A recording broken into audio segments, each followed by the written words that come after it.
এই যে মহাবিশ্ব যেখানে আপনি বাস করছেন তা একদিন আর থাকবে না। না আপনি, না পৃথিবী, না সূর্য। থাকবে শুধু অন্ধকার, নীরবতা আর মৃত্যু। কিন্তু কিভাবে শেষ হবে এই বিশাল মহাবিশ্ব? চলুন শুনি এক ভয়ানক সত্য, মহাবিশ্বের শেষ পরিণতির গল্প। চ্যানেলটি সাবস্ক্রাইব করে আমাদের সাথে থাকুন এবং বেল আইকনটিতে ক্লিক করে রাখুন।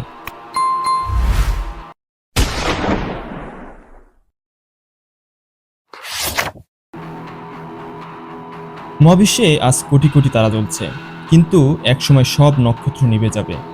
ধীরে ধীরে একটি একটি করে সূর্যের মতো তারা হিম হয়ে যাবে, পরিণত হবে ব্ল্যাক অর্ফে, এক অন্ধকার মৃত তারা। তখন আর কোনো আলো থাকবে না, গোটা বিশ্বে শুরু হবে চিরস্থায়ী রাত।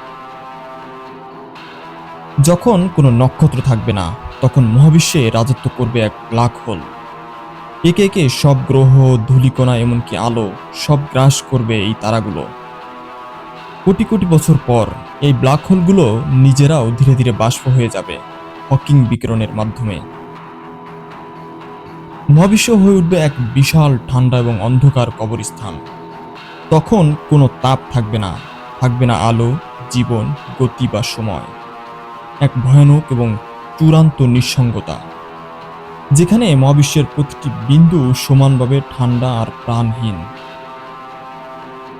গ্রহ, পরমাণু, এমনকি সময়ও ছিঁড়ে যাবে। সবকিছু ভেঙে যাবে এক অজানা শক্তির টানে। এটা হবে মহাবিশ্বের সবচেয়ে বেদনাদায়ক মৃত্যু। এক ধরনের মহাশক্তি যা হঠাৎ শুরু হয়ে আলোক বেগে ছড়িয়ে পড়বে গোটা মহাবিশ্বে। এই শক্তি বাস্তবতার নিয়মেই মুছে ফেলবে পৃথিবী, সৌরজগৎ, পদার্থ, সবকিছু মুহূর্তেই অদৃশ্য হয়ে যাবে। আপনি বোঝার আগেই আর আপনি থাকবেন না। সেটা মহাবিশ্বের ইতিহাসের এক ক্ষুদ্র মুহূর্ত মাত্র। আপনি এখন এই মুহূর্তে এই ভিডিওটি দেখছেন, যেটা মহাবিশ্বের ইতিহাসের এক ক্ষুদ্র মুহূর্ত মাত্র। হয়তো এই মৃত্যুর ঘণ্টা এখনো বহুদূর, কিংবা শুরু হয়ে গেছে, আপনি জানেন না। মহাবিশ্ব চুপচাপ এগিয়ে যাচ্ছে তার চূড়ান্ত মৃত্যুতে। আপনি শুধু সাক্ষী মাত্র। এই ভয়ানক সত্য জানার পর আপনি কি ভাবছেন এই মহাবিশ্ব নিয়ে? আপনি কি এখনো মনে করেন আমরা নিরাপদ? নিচে অবশ্যই কমেন্টে জানাবেন। আর এই ভিডিওটা শেয়ার করুন, যেন সবাই জানে মহাবিশ্ব কতটা ভয়ানক।